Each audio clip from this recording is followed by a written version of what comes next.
I'm Santhosh from Manipal Academy of Higher Education, India. Before I start, a few things like though Manipal started subscribing the Pure since 2018. So looking at the other presentations which happened, so it looks like we are very primitive in the usage of this Pure. So though we bought in 2018, it's been 6 years. So since we have been using this Pure, but for us the way in which we have been using Pure is a little primitive in nature. So we are not been very aggressive in the usage. But whatever is being done, I'm just ready to present those things.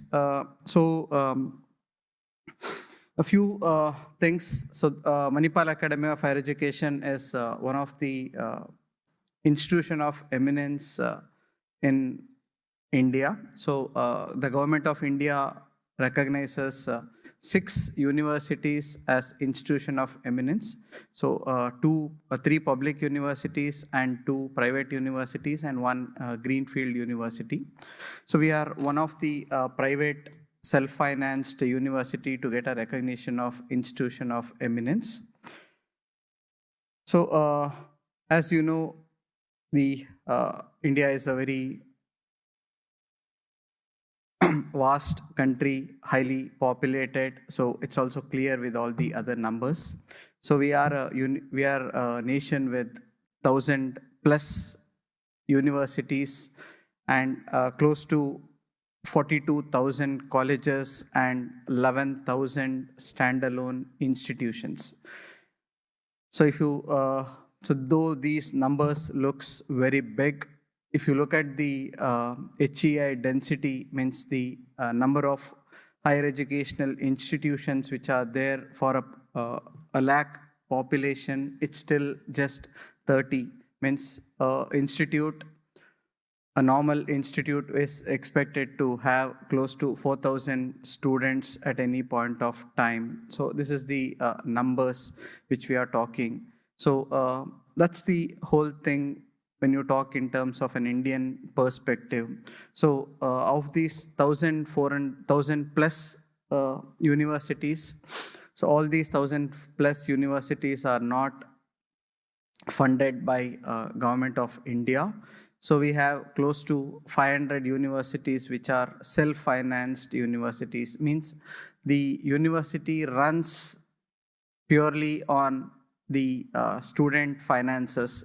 So again, let me be very clear here. So here in Indian system, the contribution of philanthropy onto the educational institutes is literally zero. So most of our educational institutions, the self-financed educational institution runs on the student tuition fees.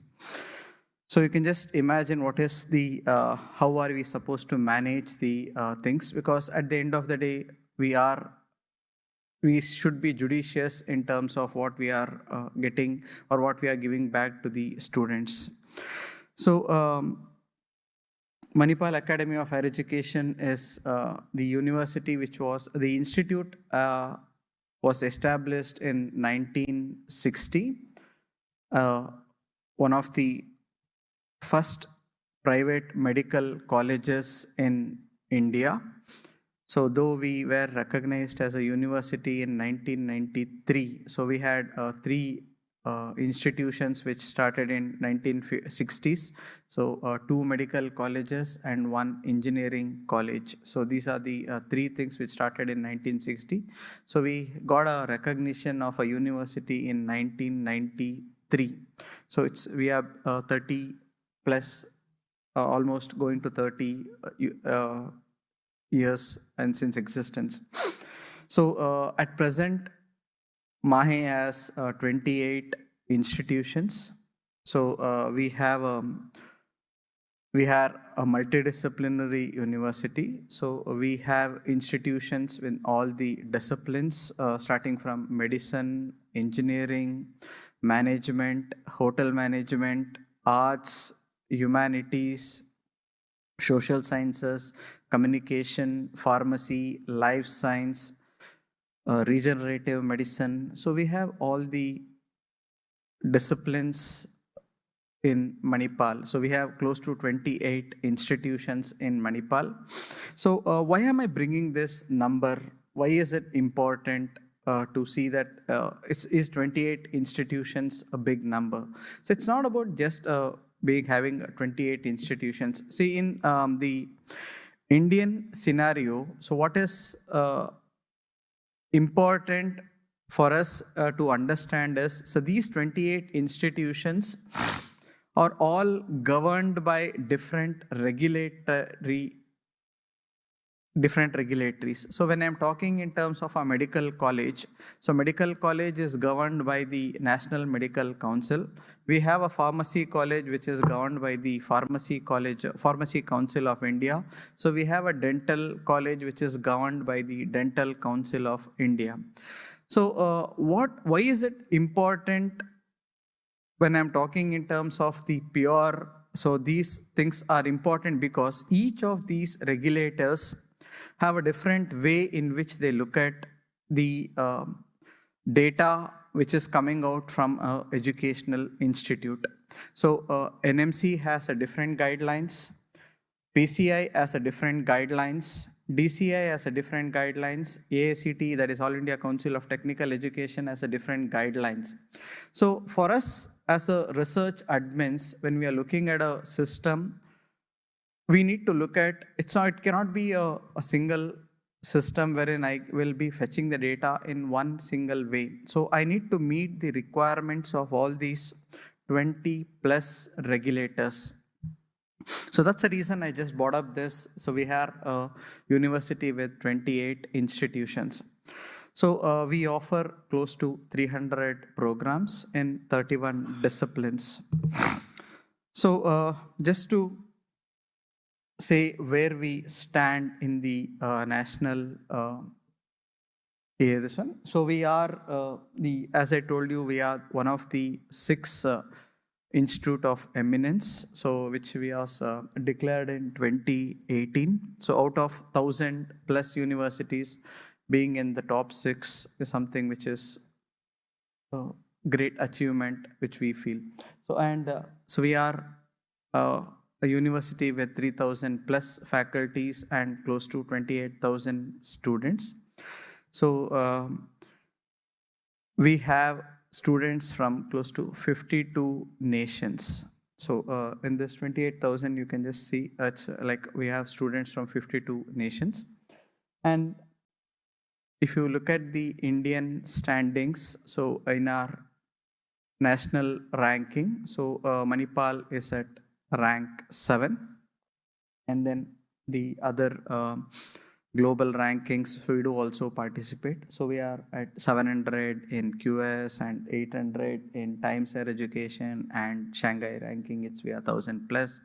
So we are consistently growing. So though the numbers looks on the top edge, we are NAAC accredited. So we also have a accreditation council in the government. So this is a national accreditation council. So we are top rated. So A++ is top rated. So we have A+, A, B+, and so on. So we are A++. So we are the top rated accredited institutes which have been accredited. So so when I'm talking in terms of where is pure being used in these rankings or in the accreditations.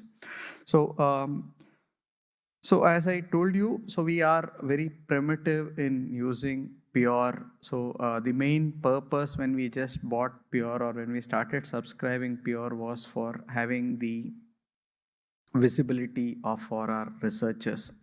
So we have the 3,000 plus, as I told you, faculties, but still the research outcome. So Manipal is still a teaching intense university. It's not a research intense university. So we produce only around 4,000 papers per year. So it's just 1.3 publications per faculty if I'm looking at a overall faculty strength. So we are still a more a teaching intense institute. So our main focus, so of these 28,000 students, so close to 19,500 students are the undergraduates, and only that remaining 30% of the students are postgraduates or PhD. So that tells what the university focus is all about. So as I told, Pure, when we bought, it was more of a visibility perspective. So till today, also the entire Pure is managed by only we three of us in the university. So the faculties don't have the login. Faculties don't do anything in Pure. So we do our working. We have subscribed the award management so that the things can work. But due to some of the Indian ranking, the granting scenarios, there is a change in the policies, so which are to be managed, and we are just waiting for the policy change. So once that change comes, so we are expected to have a complete revamp of our system, so that we will be going ahead with the award management in full swing for all our faculties. So otherwise, still it's just we are just using Pure for mainly for reporting and for the profiling of the faculties. So if I'm just trying to look at why profiling or the reporting is of importance to us. So if I'm looking at the National Academic Accrediting Agency, so NAAC, so there are 7 parameters. So research is the third highest parameter in terms of weightage. So they rank for 800 marks and research is for 300 plus marks. So then the other thing which we are looking at is the national ranking. So it's the National Institute ranking framework. So here you have 5 parameters which they look at. So research is the second top parameter. So though, as I told you, if you just look at these two also, though accreditation or the ranking framework is there, so the research is the second or the third priority in it. So the first 2 priorities are always teaching in these ranking agencies or the accrediting agencies. So what is expected from these ranking bodies or accrediting bodies? So they look at these parameters. So they look at parameters in terms of publications per faculties or citations per faculty. So usually it's for a ranking, it's a 3-year window which the Indian ranking takes, and for accreditation, it's a 5-year window which they take. So we are expected to provide them the data with the publication per faculty, citations per faculty, H-index, and grant information, so institute and department-wise publications. So and the major equipments, and so this is one of the new parameters which are there for both the ranking and the accrediting body. So the number of publications in the SDGs. So what percentage of your publications are coming in SDGs? So that's also something which is a very important parameter for our ranking and accreditations. So we look for Pure in these parameters. So the first 3 parameters and the last parameter is something which we look at Pure. So means the publication related informations, we take everything from the Pure reporting modules. And the rest 3, that's the grant and the equipment details. So we have from our procurements and the grant modules. As I told you, though we have the award management, we are not fully started utilizing it for our this one. So we'll be slowly doing it. And these are some things which are directly taken in with regard to the parameters. So along with the ranking also, like we have our IQAC. So that's the data body which has a dashboard for all our heads, so the administrators, so from the vice chancellors to the institutional administrators. So each of those administrators have a the data with regard to every parameter across their corresponding institutions and the university readily available on their dashboards. So there are totally 64 parameters which any HOI, the head of the institution or the HOI, head of the department, or the vice chancellor or the registrar can see.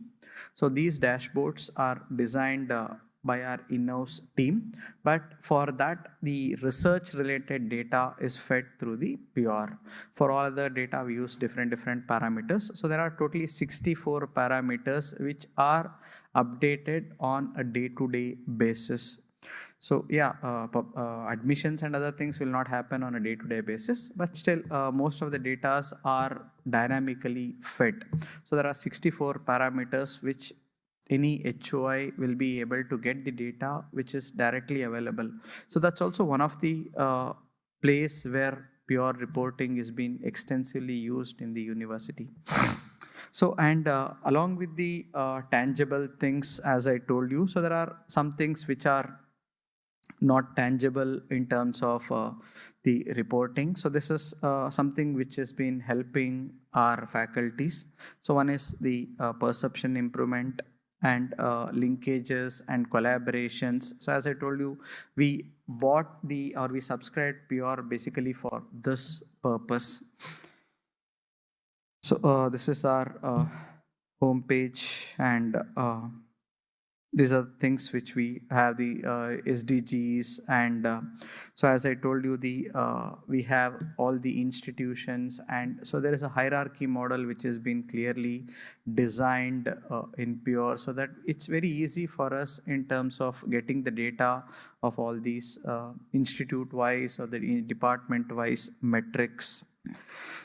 So what next? So we have been using reporting. So as I told you, we'll be going with full-fledged utilization of award, and also we are looking at these things. So syncing of the award management into the Indian granting scenarios is something which we are looking at, and also we also have the digital comments from Elsevier. So we look at integrating the pure and digital comments. So that's also something which we have been working. So these are some things which we are looking at in the next step with regard to our pure software.